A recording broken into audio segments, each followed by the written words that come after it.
Ce terme-là, justement, d'intelligence innovationnelle, comment tu le définis? Alors, c'est l'ensemble des comportements humains Oui, qui vont favoriser l'innovation dans l'entreprise, enfin dans l'organisation, d'accord, au oui, sens général du terme. Parce que si tu n'as pas une culture intentionnelle qui est provoquée par le dirigeant, il va se créer plein de microcultures un peu partout dans l'entreprise qui vont être en conflit les unes avec les autres. bonjour, ici Cléo Maheu. J'ai la chance d'accompagner depuis des années des entrepreneurs dans la croissance de leur entreprise et j'avais vraiment envie de faire briller leur histoire, souvent atypique, en créant le podcast Histoire d'hypercroissance. Cet épisode vous est présenté par Big Bang, qui accompagne les entreprises dans leur croissance en maximisant la valeur de leur technologie. J'ai la chance de collaborer depuis des années avec Big Bang et Gabriel et son équipe, ce sont vraiment des gens, une équipe extraordinaire dédiée à vraiment trouver la meilleure solution technologique pour supporter la croissance dans les organisations. Pour en savoir plus, simplement cliquez sur le lien dans la description de l'épisode et vous pourrez faire l'évaluation gratuite. Alors ça y est, c'est le moment de l'année où on ouvre à nouveau les portes du Mastermind Hypercroissance. Si vous êtes un entrepreneur qui cherchez à maximiser le plein potentiel de votre organisation, à s'entourer des meilleurs et à mettre en place les nouvelles pratiques d'affaires pour passer au prochain niveau, le Mastermind Hypercroissance est ce qu'il vous faut. C'est un programme sur 1 an qui inclut des ateliers trimestriels en personne, 6 demi-journées virtuelles avec des conférenciers et du coaching privé à travers tout ça. C'est un programme exclusif qui réunit un réseau d'entrepreneurs ambitieux et sans ego. Vous aurez du soutien continu pour vous et vos équipes. C'est d'ailleurs ce qui différencie le Mastermind des autres groupes d'entrepreneurs, car vos équipes de direction seront impliquées dans les rencontres trimestrielles pour partager les meilleures pratiques et apprendre les uns des autres. Si ça vous parle, n'hésitez pas à prendre un appel avec moi pour en discuter. Tous les détails pour vous inscrire sont dans la description de l'épisode. Monsieur Philippe Boulanger, bienvenue. Eh bien, je suis très heureux d'être avec toi, Cléo, aujourd'hui. Oui, vraiment contente. Et en fait, c'est un honneur pour moi d'avoir la chance et d'avoir pu synchroniser cet échange-là via le podcast juste avant ton retour en Europe. Oui, tout à fait, hein. C'est ma dernière journée ici et je suis presque triste de devoir repartir. Oui, alors il va falloir revenir. Ah, bien OK? sûr, bien Oui, sûr. oui, c'est ça. Alors, Philippe, conférencier, en fait, international, leader mondial en innovation. Tu as travaillé, en fait, chez Apple, chez Sony. Tu as une expérience incroyable et aujourd'hui, je suis vraiment honorée que tu prennes le temps de nous partager cette expérience-là et aussi de pouvoir nous inspirer parce que j'ai assisté à la conférence que tu as faite cette semaine, à la rencontre au sommet. Et j'ai vraiment adoré chacun des mots que tu as mentionnés. Alors, si on peut juste faire vivre cet esprit-là et de partager et inspirer nos auditeurs, c'est génial. Et tu es prêt à revenir pour donner d'autres conférences au besoin? Ah, mais c'est évident, hein. Oui, D'abord, l'accueil que je reçois à chaque fois ici est absolument incroyable. Une bienveillance oui, dans l'accueil qu'on trouve rarement. Donc, oui, alors j'ai une vie un peu compliquée, hein, puisqu'effectivement, là, je reviens en Europe, mais je passe aussi la moitié de ma vie aux États-Unis, puisque je suis marié à une Américaine. oui. Euh, et, euh, et donc, ben oui, je navigue un petit peu partout.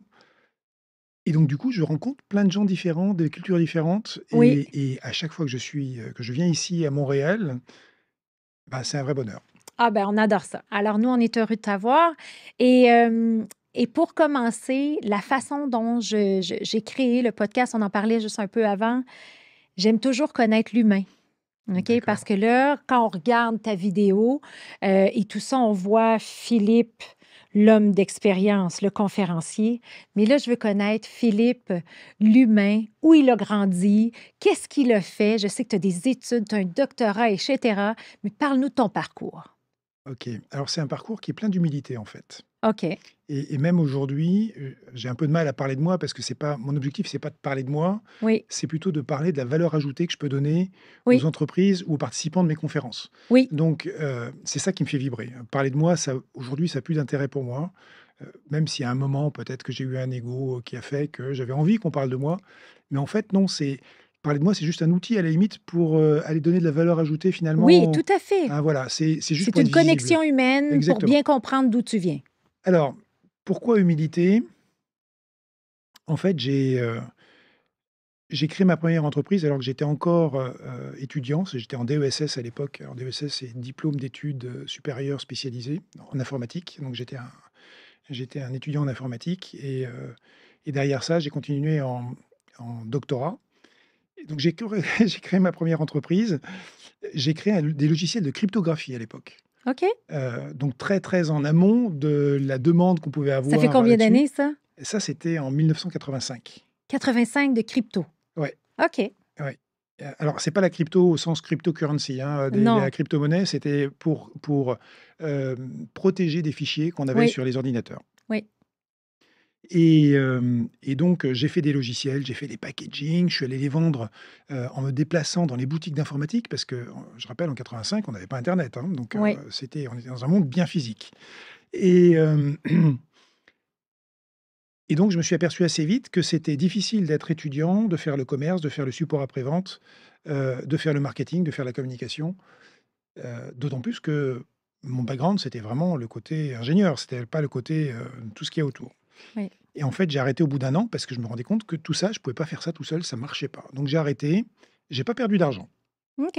J'ai pas perdu d'argent, j'ai récupéré tout mon capital, et j'ai gagné beaucoup en expérience. Donc c'est quelque part, si tu veux, un premier échec, mais en même temps, un très grand apprentissage puisque j'ai appris ce que j'étais capable de faire, Oui. de mettre en œuvre et en même temps, j'ai découvert des limites. Je continue un doctorat où je suis pris par, IBM, donc au centre de recherche d'IBM, qui était dans la région de Nice, en France et on avait passé un deal avec IBM où donc c'était un doctorat qui devait durer 5 ans. Pendant 2 ans, je travaillais sur un projet interne IBM et ensuite pendant 3 ans, je terminais mon doctorat. Sauf qu'au bout de 6 mois, je me suis rendu compte qu'IBM, c'était poussiéreux. C'était avant la grande transition d'IBM vers les services. C'était encore l'IBM qui vendait du Ah, OK. matériel, Oui. d'accord? Et j'avais fait des demandes de livres pour, mon doctorat et en fait, la demande a été refusée par la bibliothèque centrale du site et là, je me suis dit: C'est pas possible, je vais pas pouvoir rester là» et au bout de 6 mois, j'ai démissionné OK. et le directeur du centre de recherche qui me dit qui me convoque et qui me dit: «Philippe, mais attends, tu peux pas on démissionne pas d'IBM. Enfin, en plus un doctorant, enfin, ça se fait pas, quoi. Est-ce que tu te rends compte du, du futur, de la carrière que tu vas avoir ici?» Et là, j'ai dit: «Bah, ouais, justement, Oui. justement» et là, j'ai créé ma deuxième entreprise. OK. Deuxième entreprise, j'étais, donc là, on parle de 85, encore une fois, début 86 et les premiers Macintosh étaient arrivés sur le marché et j'avais trouvé la machine fascinante et je me suis dit: «OK, je vais développer, pour cette machine et je vais me spécialiser dans le truc qui me plaît bien, c'est les télécoms». OK.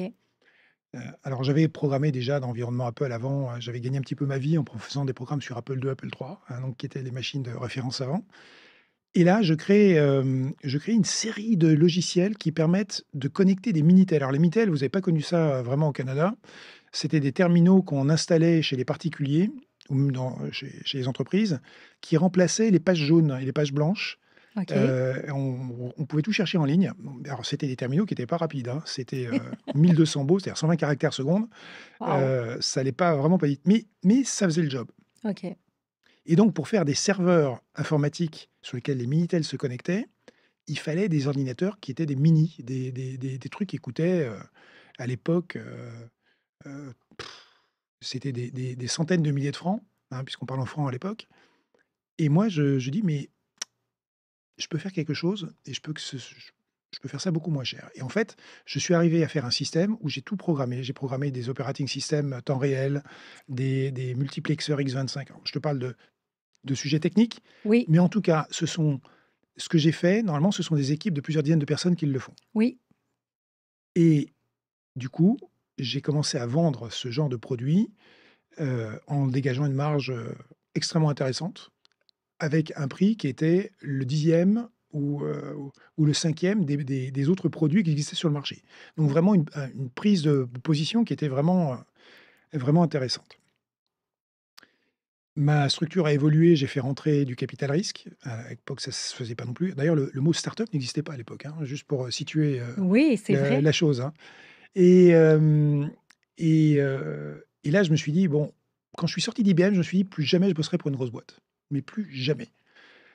Et en démarrant cette structure, en ayant donc des employés et tout ça, puis je me dis, mais c'est génial, je serai entrepreneur toute ma vie. C'est hors de question que je retourne dans une grosse boîte. Donc, je ne sais pas si tu vois le cheminement, Oui, je vois. tu vois?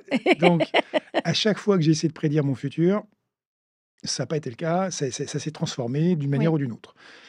5 ans après, donc j'ai vendu mon entreprise au groupe Sagem et je me retrouve directeur dans le groupe Sagem, dans une des filiales du groupe Sagem qui s'appelait la SAT et en charge de tous les systèmes de visioconférence. Pourquoi? Parce que j'avais fait le premier système de visioconférence pour Apple à l'époque.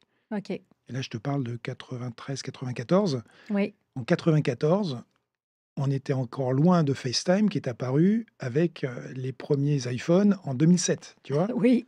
Eh bien, les premiers systèmes de visioconférence pour Apple, c'est moi qui les ai faits avec mon équipe, Wow. d'accord?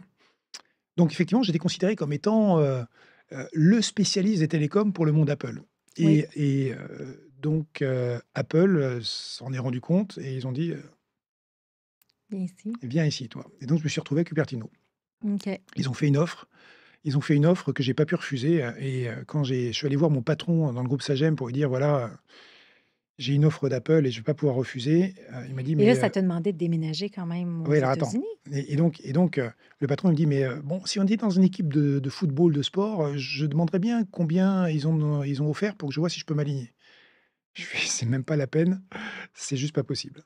Et en fait, j'avais vraiment envie d'y aller, hein. Ben C'était oui. c'était un c'était un rêve. Donc oui, je suis allé en Californie, j'ai déménagé.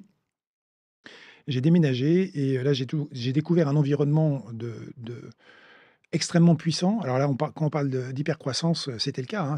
Oui. Toutes les entreprises étaient en ébullition à ce moment-là et et donc je me suis retrouvé, non seulement à la tête d'un groupe qui s'appelle le groupe CPNT, alors Communication Products and Technologies, donc c'était toutes les parties, tous les produits télécoms, du monde Apple, entre autres le Wi-Fi, ce genre de choses, mais aussi j'étais le patron de la R&D européenne. OK. Donc, une responsabilité assez intéressante et c'est le moment où Steve Jobs est revenu en plus. Donc, avec évidemment, des rencontres, et des entretiens intéressants, heu, Tu as à ce rencontré moment-là. Steve Jobs. Oui, Oui. bah, oui et en fait, il y a une anecdote qui est d'ailleurs donnée en règle générale par, les personnes qui me présentent, lors d'une conférence, tu sais, Oui, les oui, maîtres de cérémonie, oui. je raconte que, une histoire qui est vraie. C'est en mars, 97. J'ai mon téléphone qui sonne dans mon bureau et donc il y a quelqu'un qui me dit: «Mais, ferme la porte de ton bureau, il y a Steve Jobs qui arrive». Parce qu'en fait, Steve Jobs, il était dans le donc c'est un immeuble en cercle. Alors c'est Oui. pas la soucoupe actuelle d'Apple, hein, c'était, Oui. un immeuble en cercle dans une rue qui s'appelait Infinite Loop. Alors ça, Infinite Loop, c'est une grosse référence à la programmation informatique OK. quand un programme boucle et ne s'arrête pas. Oui. C'est bon. Et donc il était à l'opposé, carrément à l'opposé. Et en fait, quand il sortait de son bureau, il parcourait les couloirs et donc quand il rencontrait quelqu'un qu'il ne connaissait pas, il pouvait s'arrêter et demander à la personne: «Mais qu'est-ce que tu fais pour nous?» Et si la personne était effrayée, bégayait ou n'était pas capable de montrer sa valeur ajoutée pour l'entreprise, il était capable de le virer sur le champ. Donc ça créait une psychose, si tu veux, et Oui. donc les gens s'avertissaient à l'avance: «Attention, il y a Steve Jobs qui arrive, attention, il y a Steve Jobs qui arrive». Qu'est-ce que j'ai fait à ton avis? Tu as laissé la porte ouverte? Ah, je l'ai ouvert en grand, oui, tout à fait, Oui. oui, oui. Mais en fait, bon, je l'avais déjà rencontré, Oui. Je comprends, je comprends. oui, donc ça, c'est l'anecdote. Alors, quand on présente en conférence, Oui. typiquement, on laisse le suspense. C'est: «Qu'est-ce qu'a fait Philippe?» Philippe, il a ouvert sa porte et Oui. on s'arrête là, on ne sait pas ce qui s'est passé après. Oui. Je te garantis que la première question qu'on me pose après, c'est: «Mais qu'est-ce qui s'est passé? Qu'est-ce qui s'est passé?» C'est avec Steve Jobs, tu vois? Oui. Ben oui, Ça moi aussi, je veux le savoir. et ben voilà, bah, tu sauras pas. Non. Non, tu vas savoir. Non, mais en fait, on a eu une discussion assez intéressante sur l'avenir du Wi-Fi, OK. puisque c'était une grosse question en ce moment. On était en train de couper dans les projets pour faire survivre la compagnie qui n'était pas dans un état extrêmement glorieux à cette époque-là. Et donc, c'était Steve Jobs, c'était quelqu'un d'extrêmement contradicteur. C'est-à-dire, il voulait avoir un avis, heu, qui n'était pas un avis consensuel avec lui. C'est-à-dire, il c'est un des bénis oui-oui ne l'intéressent pas, tu Non, vois? c'est ça. Donc s'il avait une position et que tu étais capable de la défendre, il pouvait être contradicteur pour voir jusqu'à quel point tu pouvais défendre ta position. Oui, Et ça, c'était super intéressant parce que du coup, c'était un challenge intellectuel quand on parlait avec lui. oui. Et probablement et souvent quand on voit les vidéos, on lit les livres ou sa biographie, il a su s'entourer de gens très, très forts et c'est ce qu'il aimait. Exactement. Oui, Donc, le fait que tu aies des gens sur lesquels tu puisses t'appuyer, qui sont autonomes, qui sont responsables, qui savent défendre leur position, oui, c'est vraiment important. Et donc effectivement, il était basé là-dessus, il était capable de prendre des décisions évidemment, qui pouvaient être des décisions assez tranchantes. assez tranchant. Ouais. Alors, tu as un passage là-bas, tu vas aux États-Unis. Est-ce qu'il y a eu un choc culturel? Bah oui, forcément, en plus, il y a des, il y a des mots qui n'ont pas la même signification alors qu'ils sont très proches, donc il y a puis à l'époque, je travaillais déjà en anglais, mais je pensais que je parlais un anglais courant, si tu veux, et en fait, je me suis aperçu très vite que c'était pas le cas, hein, donc j'étais pas capable de regarder un film sans les sous-titres, hein, donc Oui, d'écouter les news sans les sous-titres. oui, Dans le business, ça allait. Dans le business, oui, ça allait parce qu'on parlait de problèmes de technique et c'est ça. finalement, le vocabulaire reste relativement limité. Mais dans l'anglais de tous les jours, c'est là que je me suis rendu compte que c'était effectivement assez chaud. Donc j'ai eu un moment de doute, si tu veux, pendant 3 mois où je me suis dit: «Mais, est-ce que j'ai pas fait une erreur, Oui, de venir aux États-Unis? Est-ce que j'étais prêt?» Et en fait, au bout de 6 mois, c'était bon, quoi. c'était J'étais la meilleure rassuré. chose probablement à Ouais. faire pour comme passage. Et là, cette aventure-là va durer 5 ans? Non, non, non, ça a pas duré très longtemps. OK, En fait, et j'ai eu, et là, je vais pas m'étendre là-dessus, mais j'avais un problème avec un de mes enfants qui faisait qu'on nous on nous disait que c'était mieux pour l'enfant de revenir en environnement francophone. OK. Et il se trouve que lorsque tu es directeur chez Apple, tu reçois 2 à 3 appels de chasseurs de tête par jour. Oui, ça doit. C'est hallucinant Oui. et surtout à cette époque-là qui était, comme je te dis, avec une ébullition, Oui, et donc un jour, je suis appelé par, un chasseur de tête, français qui me dit: «Voilà, on a un poste à vous proposer, on ne sait pas si ça va être, en France ou en Belgique, mais c'est pour Sony et c'est pour démarrer les PC de Sony en Europe, les Vaio». Ouais, ça s'appelait les Vaio. Et là, je dis: «Ah, ça correspond aux critères, why not?» Et donc là, je suis interviewé par le président de la division de Sony qui s'occupait des PC et de son staff. Heu, Ils me font venir à New York et donc on fait toute une série d'interviews et j'accepte le job et c'est comme ça que finalement je me retrouve en Belgique. OK. Et je me retrouve en Belgique avec toute ma famille, donc un retour en Europe, mais encore une fois dans un environnement culturel légèrement différent, Oui, hein, puisque la Belgique, c'est encore une fois un endroit qui pourtant en étant proche de la France, a une culture qui est aussi différente, oui, heu, comme tu as une culture québécoise qui est différente de la culture française aussi, oui. d'accord? Avec différents aspects, mais en même temps, c'était ce qui me correspondait pour la situation à laquelle je faisais face.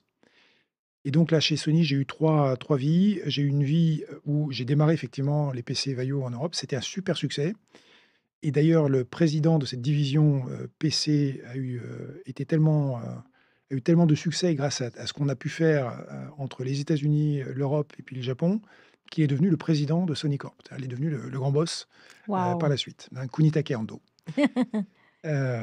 Et donc alors première vie, c'est les PC Vaio. 2e vie, ça a été les ventes directes de Sony en Europe.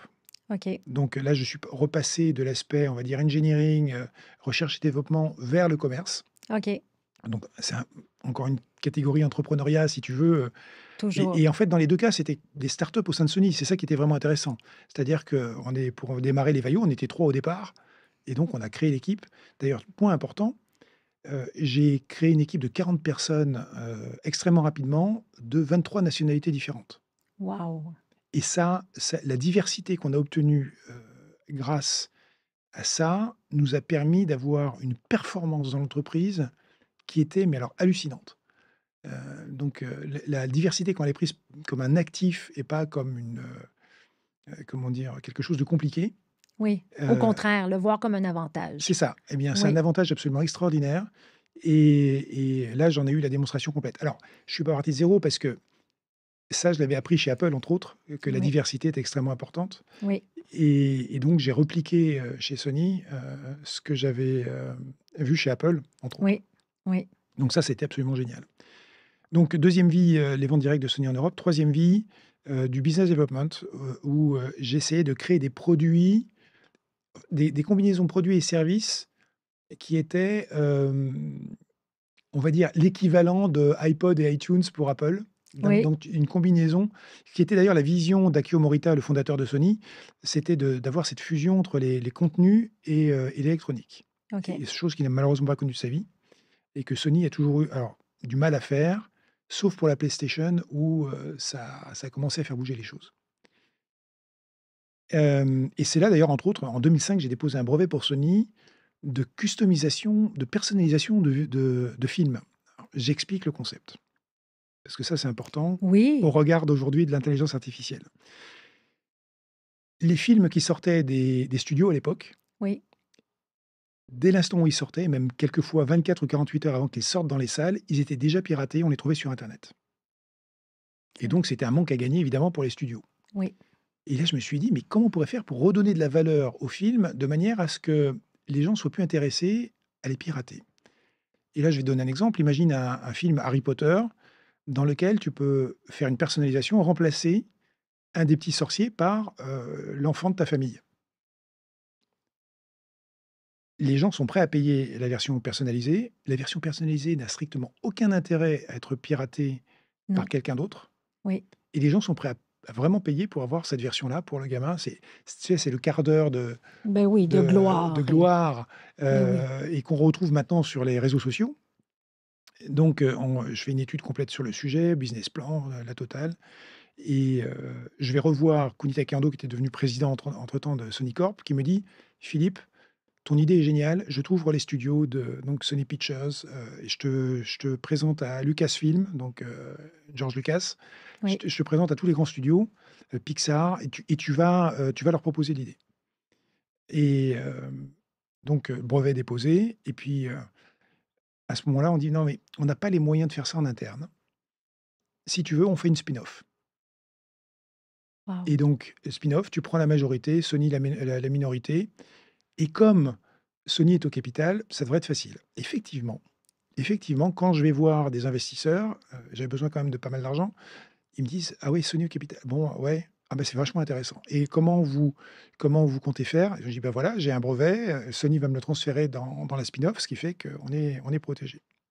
Je travaille pendant 6 mois sur tout mettre en place et là, il y a un coup de tonnerre.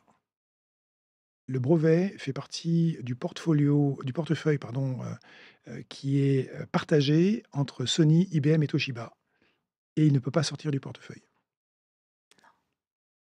et là, je dis: «OK, mais vous vous rendez compte que du coup, ça fait 6 mois que tu travailles là-dessus? ouais, vous vous rendez compte que du coup, je peux pas faire la spin-off quoi, parce que c'est un Ben des oui, actifs de la spin-off et est-ce qu'au moins je peux avoir une licence d'exploitation exclusive? Puisque si on peut pas transférer le brevet, on peut au moins avoir une lic non, on peut pas non plus et donc du coup, le projet s'est écroulé.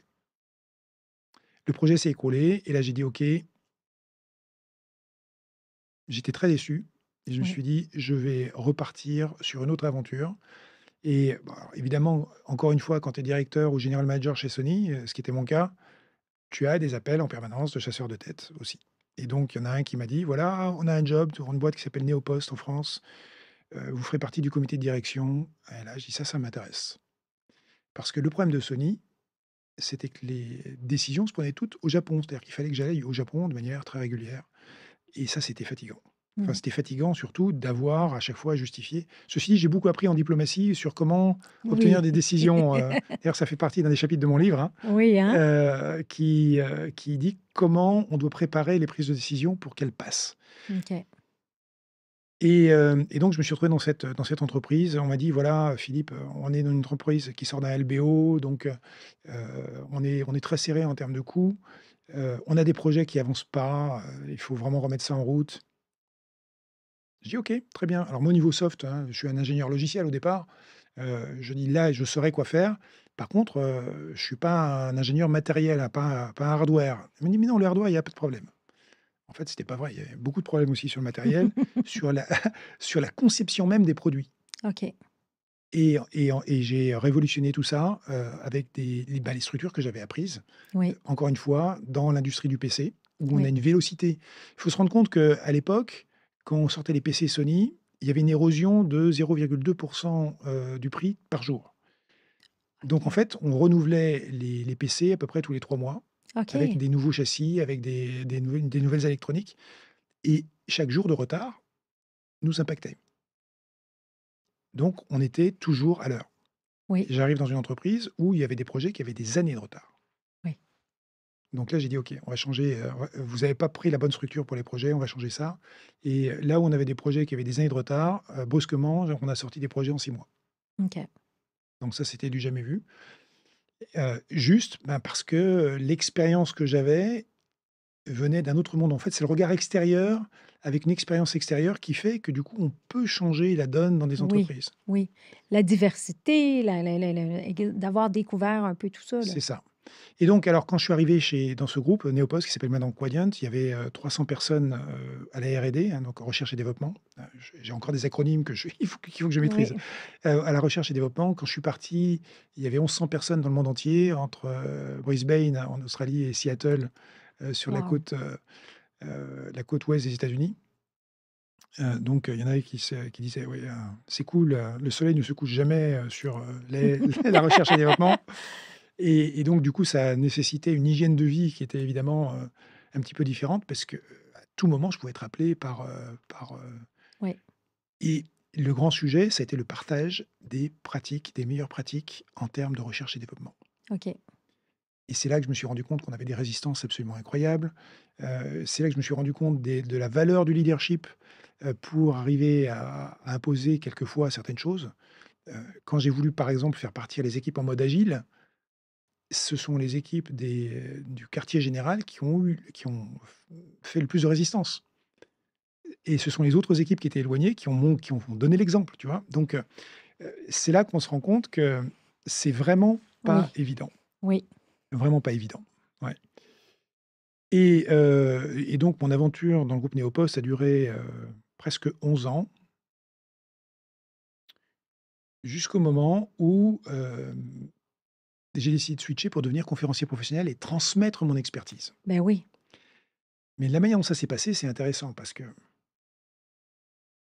je reviens en arrière. Oui. 1992, j'avais mon entreprise, spécialisée dans les télécoms, c'est avant que je la vende, hein, dans le monde Apple. Apple me demande de faire une conférence à la Worldwide Developers Conference, la WWDC, qui a lieu tous les ans en mai-juin, à San José, ou à San Francisco, hein. À l'époque, c'était San José. Et j'y vais pour faire une démonstration de mes produits, et j'étais dans les coulisses, avant de monter, sur scène pour faire la démonstration. Et juste avant de monter sur scène, il y a l'ingénieur qui m'accompagne qui me dit: «Ils sont 4000 dans la salle». Et là, instant de panique. Ah oui. Instant de panique, je sens la sueur qui commence à me couler sur les tempes. Tu sais, la coulée de sueur froide le long de la moelle Oui, oui. épinière, hein?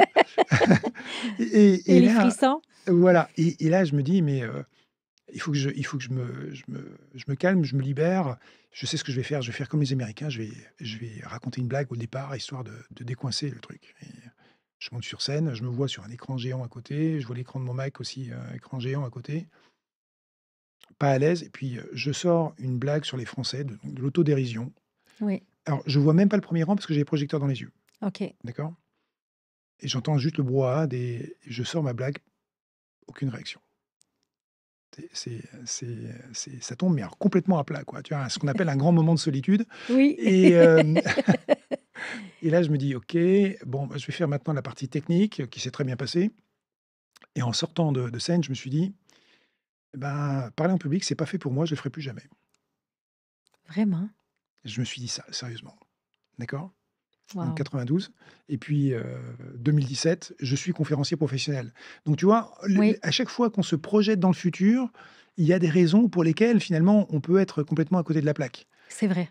Et en fait, ce qui m'a quelque part déclenché, c'est que chez Apple, j'ai vu comment les vice-présidents et Steve Jobs préparaient les keynotes. Oui, Et c'est là que j'ai vu que la préparation était absolument clé et immense. oui.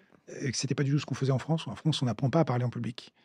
Heu, aux États-Unis, tu apprends très vite, avec le show and tell qu'on fait faire aux kids, pardon, aux enfants. Oui, c'est sûr. On leur apprend à parler en public sur un objet qui ramènent de la maison, pour lesquels ils ont des émotions. Ils vont raconter l'histoire de l'objet. Oui, Donc forcément, tu as une connexion émotionnelle avec, oui, avec l'objet. Et maintenant, on fait pas ça en France. Nous, en France, c'est la récitation, qui stresse un maximum et ça marche pas, quoi. Ça marche pas du tout. oui, c'est vrai. Donc 2016, je vois des conférenciers professionnels pour la première fois au sein de Neopost. On les avait fait venir à un séminaire du top 100, de l'entreprise et il y en a un, qui me scotche parce qu'il a utilisé les mêmes mécanismes que j'utilisais quand je faisais mes séminaires en interne avec mes équipes. Et là, je me dis: «Mais attends, on peut être payé pour faire ça? Mmh. On peut être payé pour transmettre de cette manière-là?» Et là, je me suis dit: «Philippe, tu vas revenir à l'entrepreneuriat. Tu vas sortir du monde, corporate et tu vas revenir à l'entrepreneuriat». Et là, j'ai décidé de me professionnaliser, donc d'apprendre, Oui, heu, parce que j'avais vu le maître, hein, mais oui, j'avais vu comment les Américains faisaient et je me suis dit: «Il faut que j'apprenne, il faut que j'apprenne» et donc c'est ce que j'ai fait et donc les principes que j'ai utilisés est finalement relativement simple. C'est que je considère une conférence sur l'innovation doit être innovante, OK. d'accord? Et donc je me Oui, suis dit: «Quel est l'angle d'attaque que je vais avoir?» Et je me suis dit: «Je vais faire des expérimentations avec le public pour faire passer mes messages». oui, Donc tu as assisté à ma oui, conférence et en fait, le principe, c'est que je vais surprendre le public avec une expérimentation et après je débriefe. oui. Donc c'est pas théorie, j'explique et on met en pratique Le avec le traditionnel traditionnel. conférencier. Voilà, donc en fait, c'est pour ça que mes premiers mots normalement, dans une conférence, c'est: «Nous allons commencer par une expérimentation». Oui, exactement. Voilà. Donc voilà, là, c'est en gros le Oui, parcours, je vais pas rentrer, encore plus dans les détails, mais ce qui est vraiment amusant, c'est de se rendre compte qu'à chaque fois, je me suis dit: «Bah, tiens, j'allais rester en Californie» parce que j'adorais la Californie, je me retrouve à Bruxelles. Sony, j'ai plein de gens qui m'ont dit, «Bah, non, je vais rester chez Sony toute ma vie». Quand je suis rentré dans le groupe Sagem, le directeur des ressources humaines me dit: «Philippe, quand tu rentres dans le groupe Sagem, tu en ressors à la retraite». D'accord? 2 ans et demi après, j'étais parti. oui, Donc en fait, on se rend compte que, alors il y a des gens qui me disent que j'ai de la chance. Moi, je oui, dis: «La chance, c'est la préparation qui rencontre l'opportunité». exact. Donc je me suis toujours préparé à quelque chose de nouveau et en fait, bah, oui, il m'arrive plein de choses, quoi. Jim Collins appelle ça le return on luck. Return on luck. Exact. Le retour sur la chance, parce que tout le monde a des chances et des opportunités, mais qu'est-ce que tu fais avec cette Il faut les opportunité-là? saisir. Exactement, Il faut les exactement. saisir. Tu vois passer une opportunité, la question que tu dois te poser, c'est: «Qu'est-ce que ça veut dire pour moi? Est-ce que c'est une opportunité pour moi de changer, d'aller plus loin, d'aller plus vite, de me renouveler?» Oui. Hein, voilà, donc Alors là, justement, ton livre est sorti en mars dernier. oui. Il s'intitule Innover ou agoniser, c'est vous qui voyez. Et là, tu nous as dit justement qu'il y avait une connotation française par rapport au titre, c'est vous qui voyez. Mais l'important, dans le fond, de ce livre-là, c'est que tu as été capable de faire le sommaire, en fait, de tous tes apprentissages. Alors, malheureusement pas tous, mais Oui, parce que sinon ce serait un livre qui serait 3 fois plus gros. oui. Mais donc il a fallu que je fasse le tri parce que mon Oui, éditeur m'a dit: «Pas plus de 400 000 signes» et donc ce qui fait à peu près 300 pages et donc je me suis dit: «OK, très bien». Donc je vais faire encore une fois, je vais faire un choix et ce qui caractérise ce livre, c'est un livre qui, a priori, pourrait être théorique, oui, mais la manière dont je l'ai abordé, je me suis dit: «Mais comment je vais intéresser mes lecteurs?» Et donc ce que j'ai pris comme parti pris, c'est de commencer chaque chapitre par un storytelling OK. et qui repositionne le fond de chaque chapitre, Oui, de manière à ce que les lecteurs se rendent compte de l'importance de la théorie qui arrive derrière. C'est un petit peu, comme je ne Oui, pouvais pas faire des expérimentations avec le lecteur oui, aussi puissantes que ce que je fais en conférence, c'est je de me suis faire dit, il faut que je le fasse avec, une histoire. avec une histoire. Oui. Une histoire. Et dans le fond, la construction du livre, il y a quatre grandes parties. Mais on parle de mes premières fois, comprendre et structurer l'innovation, la structure du système intelligence innovationnelle, ça, je veux que tu Ah, nous en reparles, oui, bien et sûr. mon voyage personnel au cœur de l'innovation. Donc, pour moi, tu es un grand maître de l'innovation et j'aimerais, en fait, et souvent, ce qui est... pour faire de l'hypercroissance, il faut passer par l'innovation dans toutes les facettes de l'organisation. Exactement. Alors là, tu viens de dire un point extrêmement important. Oui, L'innovation, ça n'est pas que des produits et des services, ça n'est pas que de la technologie. absolument pas. Non, exactement. Mais Hmm. comment susciter, puis je pense que c'est un peu le but justement quand tu fais des conférences, mais pour nos auditeurs qui viennent de comprendre ton parcours et je pense que tu as cette compréhension-là et tu as été capable de l'implanter à maintes reprises, de te réinventer, Oui. par où on part? Qu'est-ce qu'on fait? Par où on commence? Alors, déjà, il faut comprendre ce que c'est que l'innovation. Oui, Donc, l'innovation, il y a une définition superbe du manuel d'Oslo de l'OCDE qui dit que c'est la mise sur le marché ou la mise en production d'un produit, d'un service ou d'un procédé nouveau ou sensiblement amélioré. OK, Donc, tant qu'il n'y a pas de mise sur le marché ou de mise en production, c'est pas une innovation. OK. Maintenant, c'est pas parce que tu mets sur le marché une innovation que ça va fonctionner. Ça, c'est encore C'est un un autre autre sujet. volet, le C'est un après. autre, c'est le après, ouais. Mais ce qui est important, c'est produits, services ou procédés. Et procédés, ça peut être aussi bien dans le management, dans le marketing, dans la communication, dans les ressources humaines, dans le service client. Et oui, c'est là qu'on s'aperçoit que c'est finalement très très large. Oui, C'est dans la manière de faire les choses. Et d'ailleurs, voilà un parallèle qui est absolument fabuleux. Il y a un chapitre là-dessus d'ailleurs. C'est l'intelligence artificielle. OK. L'intelligence artificielle, c'est une manière de changer sa manière de travailler. On est bien d'accord? Oui, Eh bien ça s'appelle de l'innovation de procédé. Donc si tu adoptes les principes de base de l'innovation et dans ce cas précis de l'intelligence innovationnelle pour faire arriver, l'intelligence artificielle dans une entreprise, ça va fonctionner. oui, Parce que tu as respecté les principes de fond, de l'innovation.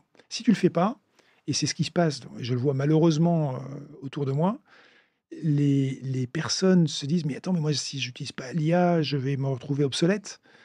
Donc ça part dans tous les sens. Il y a tout le monde qui essaie d'utiliser, sans rien dire.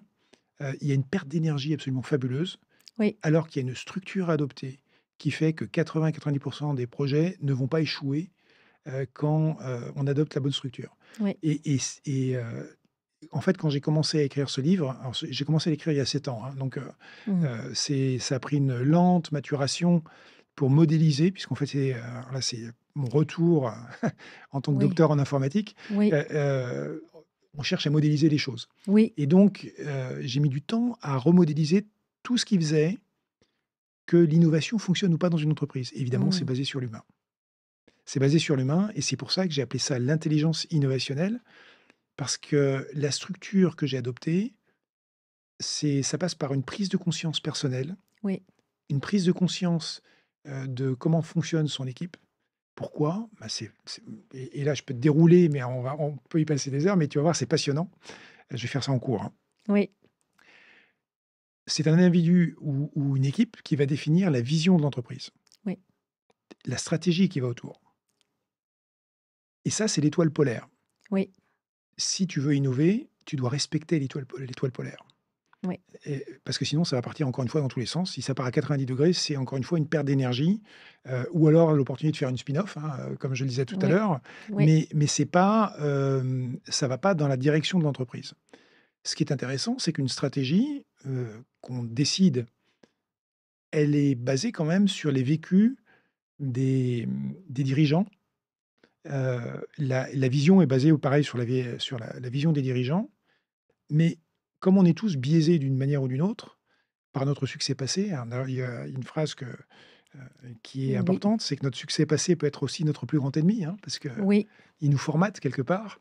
Eh bien, tant qu'on n'a pas compris ça, du coup, on n'est pas forcément ouvert à de nouvelles alternatives. oui.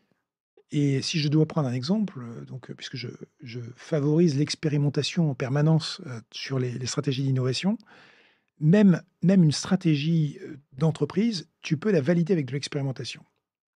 Donc imagine que tu es un dirigeant qui vient de dire à ses équipes: «Écoutez, voici la vision, je vous demande juste d'exécuter, parce que de toute manière, vu ce que j'ai fait dans le passé, je peux avoir que raison».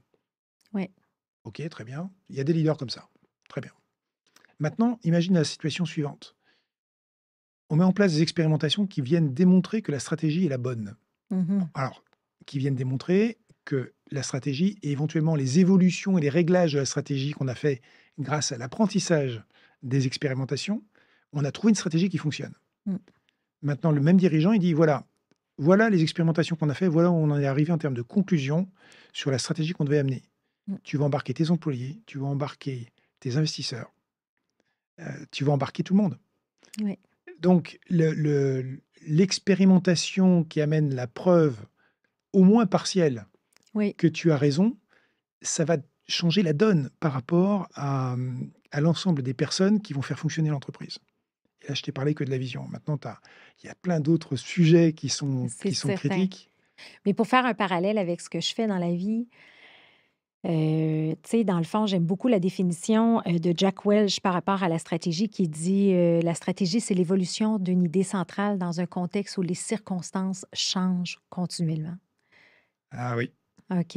Alors, c'est de savoir, et nous, j'utilise beaucoup le de Jim Collins, mais on définit le Big Hairy Audacious Goal, qui est l'étoile polaire ou le moonshot, hein, tu sais, c'est ça. dépendamment de où on vient, c'est toute la même chose, mais c'est d'être capable de savoir vers où on s'en va. Et après ça, c'est d'avoir une série d'activités qui nous différencient. Mais ce que j'aime de ce que tu apportes, c'est l'expérimentation de ça to Oui, make it happen. exactement. Puis c'est ça qu'on ne fait peut-être pas assez. On est des fois paralysé dans la vision et l'exécution de cette stratégie-là devient difficile. Voilà. Et en fait, l'expérimentation, elle permet d'avoir un certain niveau de certitude. Et je dis un certain niveau de certitude, hein, c'est presque un oxymore ce que je viens de dire. Oui, Mais hem, ça permet d'avoir une bonne validation de la direction. On sait que 100 de certitude, ça fonctionne pas parce que ça on devient là, c'est la paralysie par l'analyse, hein, oui, vers laquelle on se exact. dirige. Donc il faut avoir suffisamment de certitude et en fait, il y a des règles très, très simples qu'on connaît, qui permettent de prendre la bonne direction. Et on sait que l'expérimentation, c'est un élément clé. Donc après, définir la bonne expérimentation, ça va être le sujet. Oui. Et là où ça devient compliqué avec l'humain, c'est que quelquefois l'expérimentation marche pas et on n'a pas envie de dire que ça n'a pas marché. Et ça se passe dans des entreprises dans lesquelles il n'y a pas de sécurité psychologique. OK. D'accord? Sécurité psychologique, j'en ai parlé aussi pendant la Oui, conférence. On sait que c'est un élément essentiel à la performance et à l'éclosion de l'innovation, oui, hein, puisqu'elle permet aux personnes de pouvoir s'exprimer telles qu'elles sont, sans avoir à paraître ou prétendre. Elles pourront proposer des initiatives, des expérimentations, de nouvelles idées, sans avoir peur d'être, jugées ou même punies oui, par leurs collègues ou leur hiérarchie. Donc en fait, cet élément-là est essentiel. Sinon, les gens vont cacher sous le tapis, oui. des choses qui fonctionnent pas, alors, et voire même, ils vont prétendre que ça fonctionne alors que ça fonctionne pas. Mhm. Et si on va être plus spécifique sur ce terme-là, justement, d'intelligence innovationnelle, comment tu le définis? Alors, c'est l'ensemble des, comportements humains Oui, qui vont favoriser l'innovation dans l'entreprise, enfin dans l'organisation, d'accord? Au oui, sens général du terme. Donc ce que j'ai défini, c'est 2 niveaux de fondation qui sont le vécu de l'individu à la base, ensuite le vécu de l'équipe, parce qu'une équipe, oui, donc tu as le côté relation entre individus qui est très important et avec dans certains cas justement des problèmes de sécurité psychologique et ensuite j'ai défini des piliers. En fait, c'est un temple, hein, la manière dont j'ai créé, oui. l'intelligence innovationnelle et d'ailleurs, comment dire? Mon surnom, c'est, Innovation Evangelist. Donc OK. donc donc en fait, la liaison, c'est si l'innovation était une religion, j'en serais l'évangéliste. Tu vois? Oui, Voilà, oui, tout c'est à un peu ça, fait, voilà. c'est sûr. Donc il y a 6 piliers. Il y a le pilier justement de la vision de la stratégie, il y a le pilier de la culture de l'innovation et de la sécurité psychologique. Donc OK. Pourquoi? Parce que c'est un dirigeant qui doit mettre en place cette culture et qui doit la protéger. Oui. Parce que si tu n'as pas une culture intentionnelle qui est provoquée par le dirigeant, il va se créer plein de microcultures un peu partout dans l'entreprise qui vont être en conflit les unes avec les autres. Et Heu, surtout quand tu as une grande diversité aussi, j'imagine. et ouais, donc ce côté principal de la création de la culture, de la protection de la culture doit venir par le haut. Tu as pas le choix. Oui. Mais ça doit être en même temps protégé aussi bien par le haut que par chaque individu dans l'entreprise. Si quelqu'un se comporte de manière toxique, ce qui va à l'encontre de la sécurité psychologique, eh bien, ça doit être un flag, un drapeau rouge immédiat. Mmh. Hem, j'ai tout un chapitre sur la communication et la prise de décision, parce que ça, c'est un élément important. Tu as vu l'expérimentation avec les enveloppes, là, à la fin de ma conférence, Oui, sur l'importance de la communication pour embarquer les gens. oui, Et c'est regrettable que cette communication n'est pas enseignée, heu, normalement dans toutes les écoles, donc on apprend sur le tapis. Alors évidemment, comme conférencier, j'ai été obligé d'apprendre à oui, communiquer et à vulgariser pour me mettre à la portée de mon public. Et quand j'ai découvert la puissance de ce que j'avais mis en œuvre, je me suis dit: «Mais pourquoi?» Et j'ai revu tous les processus que j'avais utilisés, y compris les processus que j'avais appris avec les Japonais. Le nemawashi, donc c'est un processus très particulier avec les Japonais qui marche sur toutes les cultures. OK. Le principe de la pyramide de Barbara Minto qui marche aussi avec toutes les cultures et le storytelling qui marche avec toutes les cultures. Quand tu fais un mélange de Oui, tout ça, oui. tu as une puissance de conviction sans manipulation qui est extrêmement important. Mmh. Et ça, c'est vraiment quelque chose que je considère comme étant très fort. Tu as l'organisation, de l'entreprise aussi. Comment tu vas créer des groupes? Comment tu vas créer des groupes d'exploration par rapport aux groupes d'exécution? Encore une fois, c'est le dirigeant et l'équipe dirigeante qui va mettre ça en place.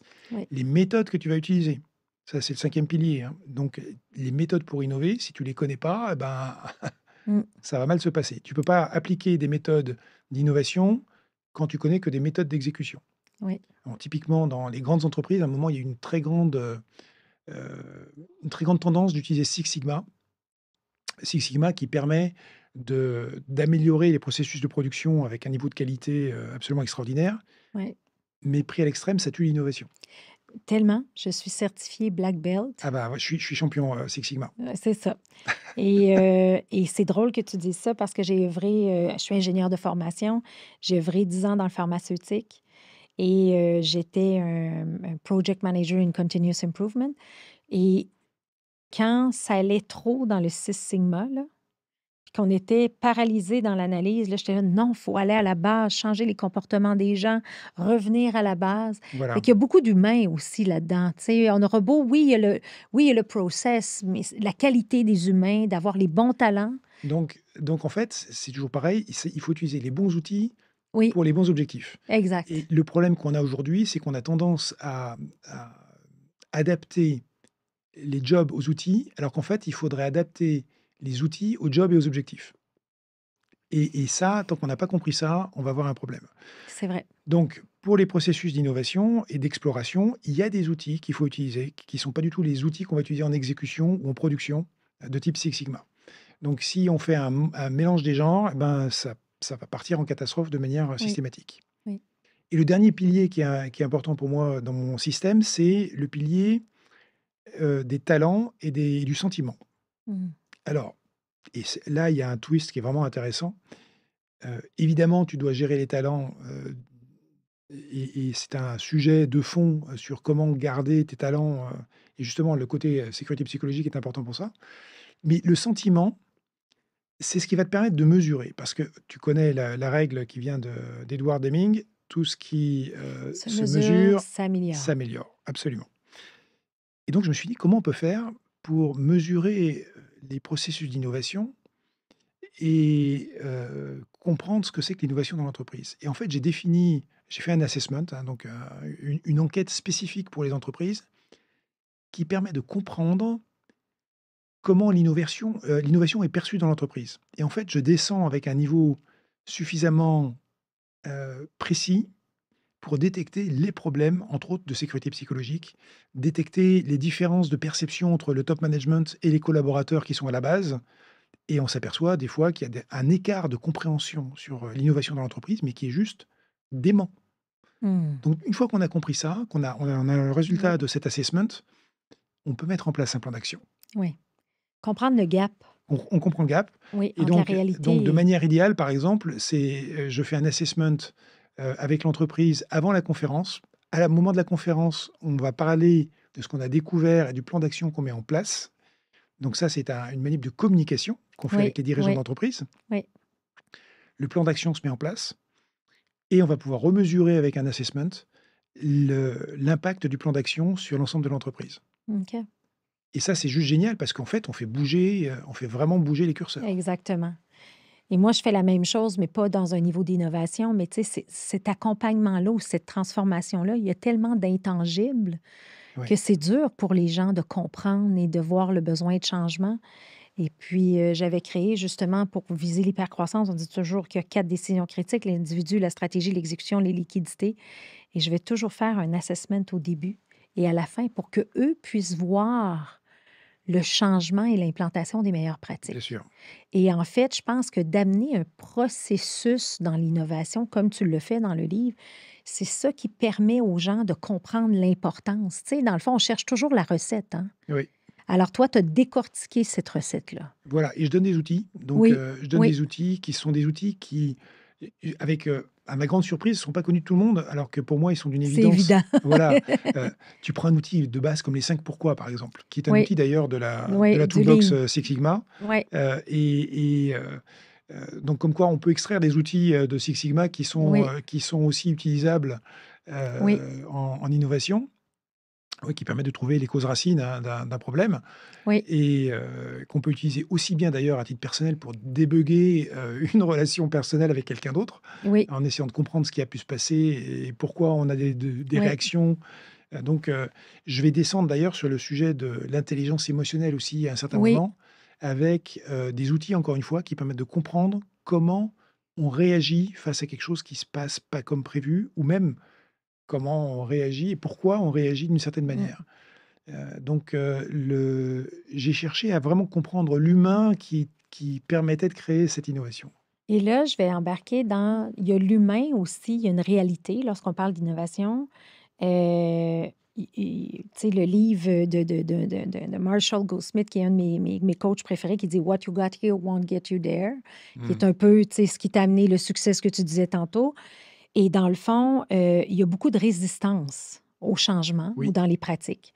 Et il y a une phrase que tu as dit dans la conférence que j'ai adorée et qu'il faut être conscient de ça comme entrepreneur. oui, alors la résistance au changement, bah, typiquement quand je parle de la communication tout à l'heure, Oui, en disant si tu imagine par exemple tu es un dirigeant et tu veux, innover en utilisant l'intelligence artificielle. oui, La première réaction des gens, ça va être de se dire: «Ouh là, intelligence artificielle, il va vouloir supprimer des emplois». oui, Heu et donc il y a tout de suite une contraction, une peur, et donc tu sais, il y a les trois réactions, les 3 F, hein, c'est freeze, fight ou flee, hein, donc oui, t'envoler. Donc la plupart des gens sont en mode, freeze, donc ils se mettent en contraction et ils veulent plus bouger. Donc si tu veux annoncer un changement ou une transformation, oui.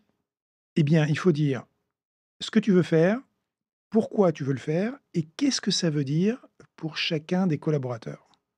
Le what's in it for me, tu Le sais, what's dans in it for me, absolument. vraiment, exact. Parce que tant que tu as pas fait ça, Oui, eh bien, les gens vont se retrouver en situation d'interrogation et d'anxiété et ça pose un vrai problème parce que la première réaction quand on est en situation, d'anxiété, c'est on reste sur nos fonctionnements passés, sur nos décisions passées et là et tu as une phrase que tu as dit aussi, ce qui est la réalité, c'est que la vitesse du changement qu'on voit maintenant oui, c'est la vitesse la plus lente, la vitesse de changement la plus lente que tu verras pour le reste de ta vie. Oui, alors ça, c'est depuis le début de l'humanité. oui, Hein, je suis parti, pour l'exercice des chasseurs-cueilleurs pour arriver jusqu'à l'IA, oui, et donc on voit cette accélération, de la transformation, du changement, de l'innovation et donc là où avant, ça prenait éventuellement des années, maintenant, on a des changements tous les jours, oui, plusieurs fois par jour Donc, et dans le domaine de l'IA, c'est frappant. C'est un changement exponentiel aujourd'hui. Alors, raison de plus pour bien comprendre l'humain, parce que l'humain, il faut qu'il soit capable de s'adapter, parce que ça va juste aller en accélérant. Et là, si on reprend, alors je vais reprendre justement, puisque l'IA est sur toutes les lèvres aujourd'hui, Oui, je pense que c'est vraiment important de le dire. Si tu laisses faire les gens, ils vont tous partir dans tous les sens en utilisant du chat GPT ou équivalent. Ils vont ah, regarde les vidéos qu'on peut faire. Mais oui, non, mais d'accord, mais un comptable qui fait des vidéos, ça n'a pas de sens. Je suis exact. d'accord. Il Donc livre les états financiers. voilà, c'est ça. Donc arrêtez. Et donc l'idée pour être productif en utilisant l'IA, c'est Oui, quoi? C'est une équipe d'exploration qui va regarder, basée sur ce qu'on peut faire avec les outils, quels sont les gains de productivité qu'on peut avoir, les gains d'augmentation de qualité du travail, mais même aussi des gains de qualité de vie au travail. oui, Donc en fait, dès l'instant où tu explores et que tu valides des nouveaux procédés en utilisant des nouvelles IA, une fois que tu as validé ça, tu vas pouvoir commencer à déployer, c'est-à-dire former les gens pour les utiliser aux bons endroits. oui, Et là, on va passer en exécution, on va voir ces gains qui vont arriver. oui. Si tu n'utilises pas ce mécanisme avec ces 3 types de projets, tu sais que tu vas perdre du temps, de l'énergie, et que ça va être, une très grosse déception. Exact. Mmh. Et l'équipe d'exploration, est-ce qu'elle est créée au sein des membres actuels de l'équipe? Oui, alors en fait, moi ce que j'adore, c'est des équipes d'exploration qui sont multidisciplinaires. OK.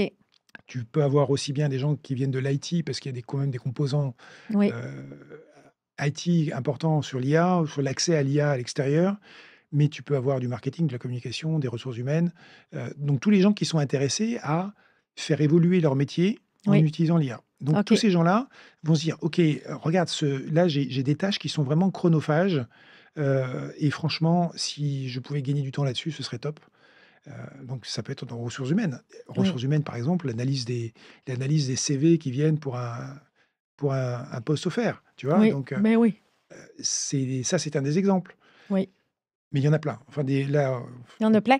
Mais ce que je veux dire, c'est que, parce que je me rappelle, à un moment donné, j'avais lu le livre Exponential Organization de Salim Ismail. mmh Et il disait, tu sais, il donnait son exemple de Yahoo, puis il disait, quand tu veux vraiment faire un processus d'innovation comme lui avait essayé de faire, sors ton équipe d'exploration, tu sais, d'exploration ou de tests, pilote pour ne pas déranger ah bah, oui. la croissance. Tu sais, c'est cette Alors notion-là c'est souvent, des fois, ils mélangent tout, là, tu eh sais. bien, c'est pour ça, c'est dans l'exemple que je donne dans la Oui, conférence avec les rameurs où je dis: oui, «Voilà, l'équipe d'exécution n'est pas l'endroit où on va expérimenter. oui, On n'a pas le droit de prendre des risques en exécution». oui, Alors, bon, évidemment, on peut faire de l'innovation incrémentale à la oui, marge, ça, c'est oui, pas un problème. Mais, dès l'instant où on veut aller plus loin, il faut effectivement sortir l'équipe parce que les méthodes utilisées et les talents utilisés ne sont pas les mêmes. exact. Donc c'est une équipe qui est séparée. Maintenant, ce qu'on peut faire aussi, c'est dire: «On va allouer du temps aux gens qui sont dans l'exécution, mais qui ont des capacités à regarder de manière différente». On peut leur donner aussi du temps pour, faire partie des équipes d'expérimentation. Oui, Et donc, tu as des entreprises comme Google, par exemple, qui vont donner 20 de temps, heu, à qui veut les prendre, oui, parce que ça aussi, c'est un autre c'est débat. une volonté. Tu prends chez Intuit, c'est 10. Donc Intuit, c'est l'entreprise qui fait QuickBooks pour que la Oui, plupart des entrepreneurs connaissent. Et donc si tu mets en place ce type de structure, bah, soit ce sont des équipes spécialisées, soit ce sont des équipes, à temps partiel oui, et chaque entreprise doit trouver sa méthode. oui, Donc, encore une fois, comment tu vas trouver ta méthode? En expérimentant. oui, c'est ça, exactement. Et si on est et il faut et là, souvent, ce que les gens vont dire: «Oui, mais on n'a pas le temps». Ah ah. Qu'est-ce qu'on fait avec ça? Et c'est normal, c'est normal. En fait, dans les exemples que je donne, c'est, Steve Jobs qui lui allait chercher des idées à l'extérieur en permanence, hein. C'est, comme ça qu'il allait s'inspirer chez Sony. D'ailleurs, c'est pour ça qu'il y a une connexion forte Oui, entre Apple et Sony, pour plein de raisons. Et il avait cette capacité de trouver des bonnes idées à l'extérieur et de les ramener au sein de l'entreprise. Mais tout le monde n'a pas le temps de faire ça. Tout le monde n'est pas Steve Jobs en plus, oui, l'intégration des différentes idées, de ce qu'on a trouvé à l'extérieur, et de manière quelquefois totalement inattendue, c'est ce qu'on appelle la oui, sérendipité, hein. oui, Eh bien, quand tu as pas le temps, tu as pas le temps. Donc c'est la raison pour laquelle c'est important d'avoir des équipes d'exploration ou un temps réservé à l'exploration qui te permet d'aller voir à l'extérieur. Oui. Si l'entreprise dit, «Ben non, désolé, mais on n'a pas le temps, on est en train de ramer trop fort et on ne peut pas», c'est là où on commence à avoir un problème de vision à long terme, parce Oui. que les équipes d'exécution, elles sont très bien sur le court terme pour amener de l'argent et faire du profit sur le trimestre. Les équipes d'exploration, elles sont là pour préparer le futur. Oui. Et si on prépare pas le futur, eh ben, on sait, et c'est pour ça, d'où le titre de mon livre, hein, Innover ou agoniser. L'agonie, c'est une mort qui va être longue et pénible. Oui. Et c'est ce qui se passe quand on n'innove pas. Oui. Exactement. Mmh. Donc, si on te dit qu'on n'a pas le temps, on n'a pas le budget pour l'innovation, c'est une entreprise sur laquelle je pense qu'il y a un énorme problème de management, un énorme problème de direction, Oui. ou alors un énorme problème de finance. Donc, dans ce cas-là, il y a une urgence. Si l'entreprise ne dégage pas suffisamment de profit pour pouvoir financer de Mmh. l'innovation, c'est le moment de faire appel à la dette ou de faire appel à des investisseurs pour justement préparer le futur. Préparer le futur. Parce que, tu sais, je regarde un peu, les gens, typiques qui vont écouter ce podcast-là, ce sont des entrepreneurs, Mhm. de petites, moyennes entreprises et souvent, quand je vais regarder la structure organisationnelle, il y aura pas personne qui va être un Chief Innovation Officer. Ok. Donc, tu sais, tu comprends, c'est des plus petites organisations, mais de créer Et, un et c- comité ou un groupe exploratoire multidisciplinaire et de créer de l'espace pour ça, ce serait une première étape. oui, alors je ne suis pas sûr qu'un Chief Innovation Officer soit la meilleure solution d'ailleurs, hein. OK, Parce que parfait. l'idée, c'est quand même que tout le monde, l'innovation, Participe. c'est le business de tout le monde dans l'entreprise. Oui, Dès l'instant où on s'aperçoit qu'il y a quelque chose qui fonctionne mal ou qui pourrait être amélioré, c'est l'opportunité de faire une innovation, soit de procédé, soit de produit, soit de service. oui, Donc ça doit être la responsabilité de chacun, et ça, c'est le CEO qui doit impulser ça. oui, Alors il peut utiliser un relais, effectivement, un relais qui peut être un CIO, ou cette responsabilité peut être donnée à quelqu'un d'autre, qui est un de ses direct reports, au niveau exécutif. Par contre, ça doit être au plus haut niveau possible. oui, La partie innovation, qui est la partie gestion du futur, hem, certains CEO disent: «Moi, je veux travailler sur la vision et sur le futur, et je vais utiliser pour l'exécution un COO, oui, un Chief Operating Officer», oui, de manière à ce que je puisse me dégager et continuer à travailler sur la vision de l'entreprise. oui, Et là, le CEO, par définition, c'est le Chief Innovation Officer en même temps. oui, je comprends. D'accord? Un CEO qui n'a pas cette dimension-là, c'est un problème. Donc il devrait pouvoir déléguer vers un Chief Je Operating comprends. Officer. OK, OK. Et si on parle, parce que là, on arrive déjà, on a déjà fait 1 heure, ça va tellement vite. J'aurais parlé 2 heures au moins minimum. Mais avant, je veux, quand on regarde, OK, juste être sûr, est-ce qu'on a couvert tous les éléments importants par rapport au livre, dans le fond, et les étapes d'innovation? Bah, alors on a survolé, Oui. d'accord? On a survolé, des Et le éléments qui livre est sont là très importants. et en passant, il est disponible sur amazon.ca. C'est ça. Donc, on peut se le procurer. On va mettre le lien dans la description de l'épisode. Donc, ça, au moins pour être capable de savoir si ça interpelle les gens, d'être capable d'aller Oui. lire le livre et d'aller étudier le tout en profondeur. Est-ce qu'il y a d'autres choses qu'on devrait discuter dans le volet innovation? Bah, dans le volet innovation, donc, alors ce que je disais tout à l'heure, c'est que quand je fais des conférences, elles doivent être innovantes. Oui, Mais en fait, je considère que l'expérience, client, d'un de mes clients pour une conférence, en fait, elle démarre bien avant la conférence et elle doit continuer après la conférence. oui, Donc je vais donner un exemple, et j'étais stupéfait de m'apercevoir que j'étais, le seul à faire ça, chez mes agents. Typiquement, quand je termine une conférence, je donne la possibilité aux participants de me poser des questions qui n'ont pas été répondues au moment du Q&A, quand il y a un Q&A. oui, c'est vrai, tu as fait ça. Et en fait, ce que je fais, c'est que je réunis, toutes les questions après la conférence. Je les, clusterise, hein, je les regroupe, Oui, par thème, et ensuite je vais créer une vidéo qui répond à toutes les questions que je renvoie à l'ensemble des participants. génial. Et ça, pour moi, c'est une évidence quand on parle de service client quelque part. Si Oui, tu veux, pour moi, ça ne s'arrête pas à la conférence, ça va beaucoup plus loin que ça. oui, Et si en plus de ça, l'entreprise qui m'a demandé une conférence, c'était dans le cadre d'une évolution de l'innovation pour l'entreprise. Donc, on a fait des assessments avant, le plan d'action et assessment après. Alors là, bien évidemment, c'est un travail beaucoup plus long Oui, qui se fait avec l'entreprise. qui se fait avec l'entreprise. Ouais. Euh, il y a différentes conférences que tu vas donner, innover ou agoniser, que j'ai vues, l'adaptation du AI, Oui. donc surfer sur le tsunami, hein, tu sais, il y a cette notion-là que j'avais entendu parler. Et il y en a une qui m'a interpellée, c'est la vision de 2061.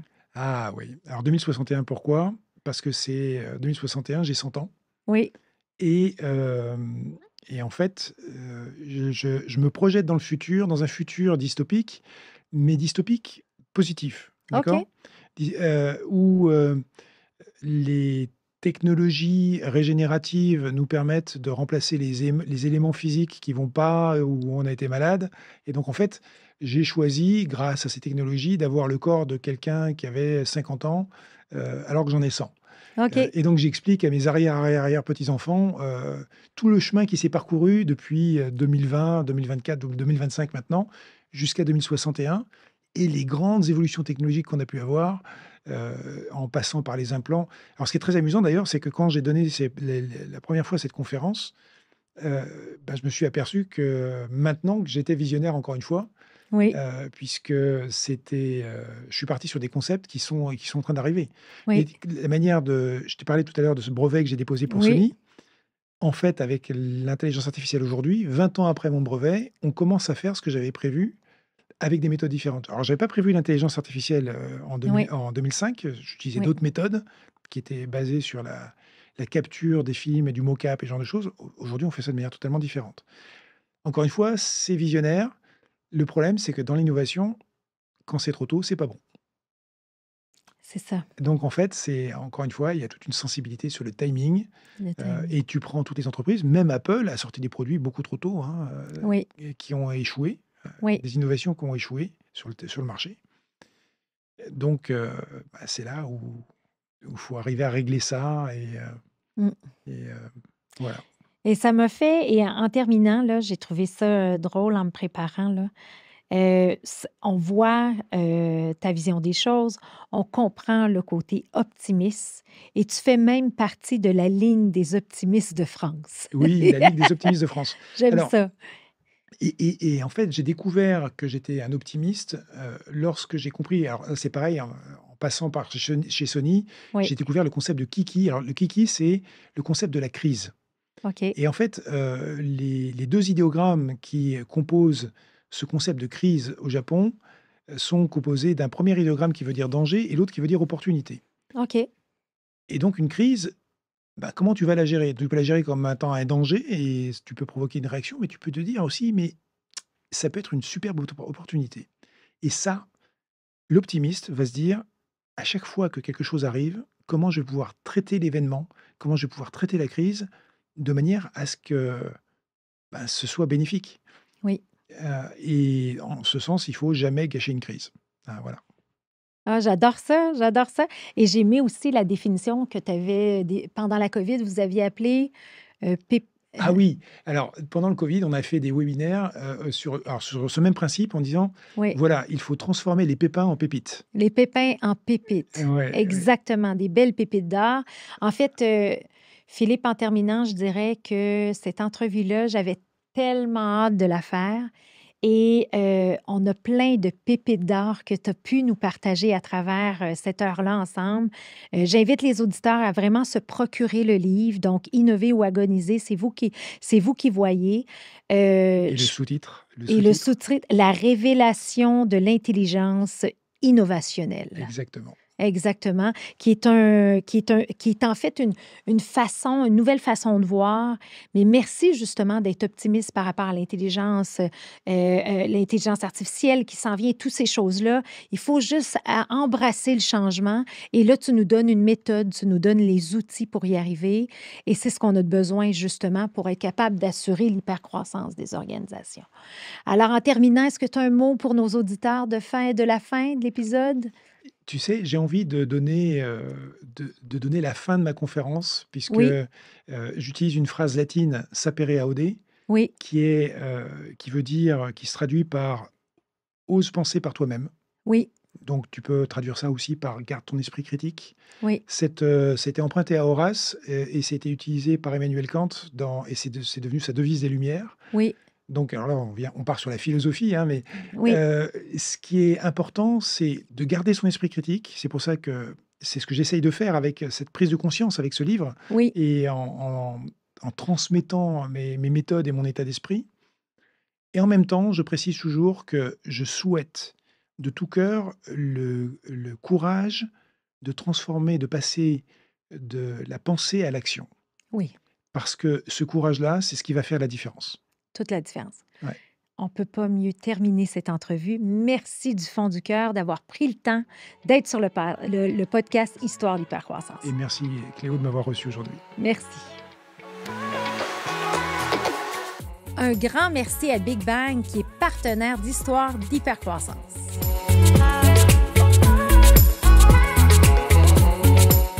Merci d'avoir été avec nous aujourd'hui.